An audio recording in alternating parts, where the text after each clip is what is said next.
I have been rejected by the Berghain, and I have been let in more times than I can count. Same person, same city, same club. The difference had nothing to do with my outfit. It had everything to do with who I was when I showed up at the door. Let me explain.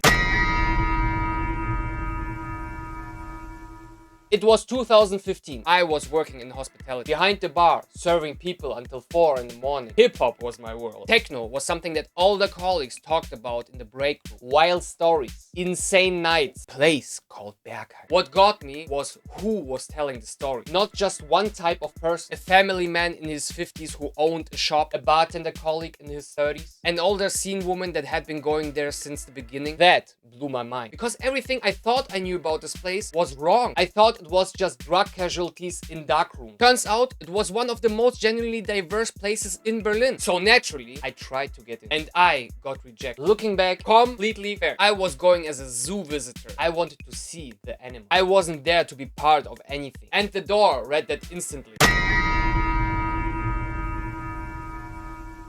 Here's what nobody tells you about the Berghain. You don't prepare your way in. You live your way in. Over the next few years, I started to going to smaller techno clubs. Not to practice for the Berghain. Just because I discovered something that I actually needed. Coming off a shift at 4 a.m. Wired, drained, having spent 8 hours performing for other people. The techno floor gave me something the mainstream clubs never did. No competition, no posture, nobody trying to outflex anybody. Just people moving in the same direction. You could disappear into the dark for a few hours and come back to yourself. That was the switch. Not a decision, not a strategy. Just a genuine need that techno happened to answer. And somewhere in that process, without planning it, I became someone who belonged in those rooms. The next time I showed up at the Berghain, no harness, no costume, just a minimalistic black outfit that has honestly become my style. Because dark colors hide everything when you're going out until 8 a.m. Practical decision. They let me straight in.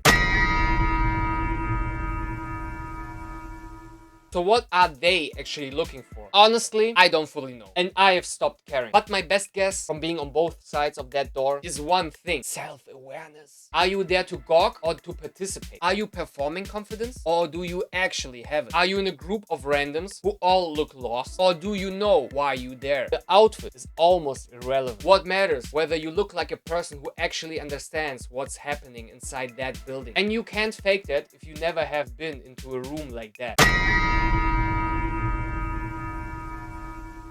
Here is where it gets uncomfortable. Berghain used to be genuinely diverse. Different ages, different backgrounds. Berliners who had been in the culture since the beginning. Then TikTok happened. Suddenly there are tutorials on how to get in. Brands selling the Berghain aesthetic. And experts who barely speak German explaining Berlin club culture through the internet. That's when it stopped meaning anything to me as a status symbol. Not because the place changed, but because the conversation around it became exactly what it's supposed to be against. When getting into Berghain becomes a personality trait, a TikTok thumbnail, a travel blog achievement, it means you completely missed the point. The point was never the door. The point was always what happens after it closes behind you. I go maybe a few times a year now. Not every week, not every month. And I'll be honest, that probably surprises people who are following this channel. But that is exactly the point. The Berghain was never supposed to be a habit. It's a reset button. A reminder of what it feels like to be in a room where nobody is performing for anyone. You don't need to go every week to understand that. You need to go once, really go, and let the room do what it does. And if you get rejected at the door, go home. Go to a smaller club. Build the relationship with the music first. Come back when you're not trying to get in. That's when the door opens.